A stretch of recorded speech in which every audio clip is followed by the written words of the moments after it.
Hello traders, this is Alex with the Matrix program. We're going to do a deep dive on SLV. I've never traded it. I was a silver guy. I'm a futures ex-broker. And I've never traded SLV. I always traded the futures. Of course, margins weren't 60 grand. But anyway, SLV is a good way. It's a big implement. I learned a lot doing this dive. I did a kind of AI informational part, which will be part one. And then there'll be a part two, which is over the master chart square 9 calculator. Again, a deep dive into all the swings since the creation and the birth of the contract. Typical thing what I do, right, when I go through a market that I haven't traded before.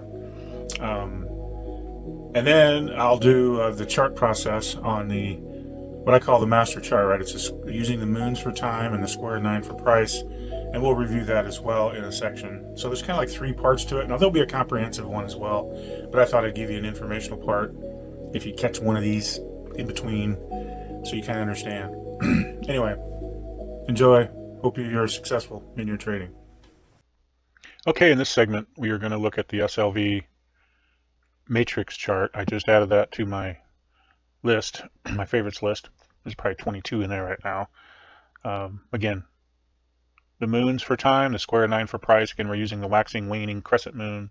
I started plotting it back from September of that eclipse, Labor Day, basically, right, of 2025.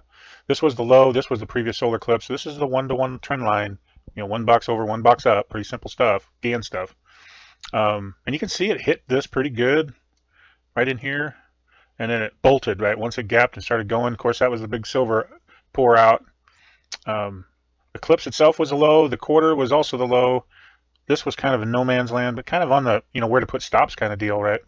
Um, for me, and same way with this one. This was kind of no man's land, but again, this is where I probably would have had stops initially until it really tore ass and craziness pricing. So hopefully everyone has a extreme rule, right? I do. If it's 10 days, 11 days straight up, higher highs, higher lows, higher closes, I begin to lighten the load or use puts if I can. Okay, here's the previous solar eclipse. Kind of a low, kind of a pivot, missed it by probably a day or so. The quarter then was the low off that one-to-one trend line, off that low, and it hit it again. This was the half, yellows are halfway. These green, gray ones are quarter, three-quarter, in between the two solar eclipses, not the lunar, but the solars.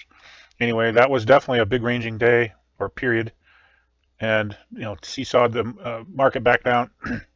And this is current. This is the three quarters. This is the solar. We're coming into the lunar. Again, the full moon sequence on August 27th. Solar eclipse is right up here. Now, one thing, these lines are coming off the highs. This one was the all-time high, right here. It's so fast that maybe I needed to go slower, but I hate going too slow because then I have to redo it when it slows down. But um, this is the Cardinal Cross, first one.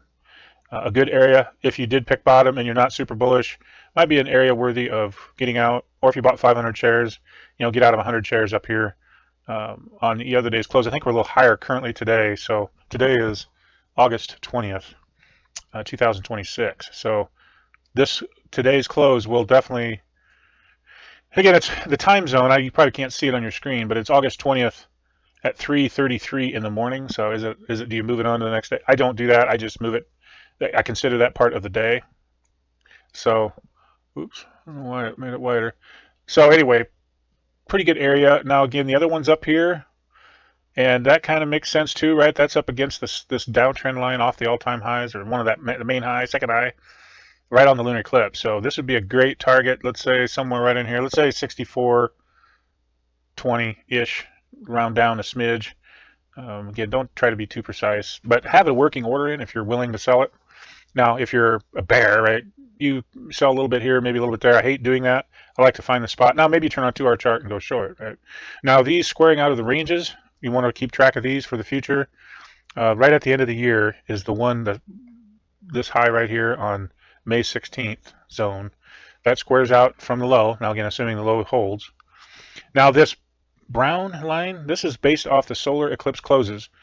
And again, you draw that from close to close, or you could use like January 1 to July 1. I mean, it's kind of the same principle. It's dividing the year in half. The market tends to show you direction. Anyway, the projection on the next solar eclipse is right here. Let's call it 5220. ish, right? Either one or 50, 52, let's go 53 to 52. That'll be the objective if this holds true. Now the other squaring of the range from the all-time high is right in here. So again, you can see we're hovering around this next solar eclipse sequence.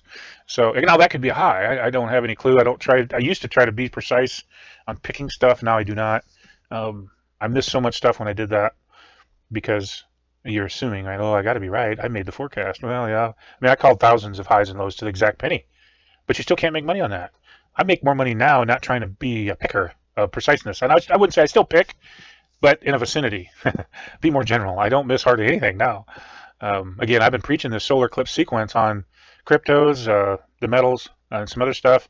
And here we are right in here, right? This kind of gave you the broad spectrum of where it's at. Now I'm going to go to the daily chart, and we're going to review that as part of this package on this setup. So, but we're just going to do SLV. Hang with me. I'll set it up.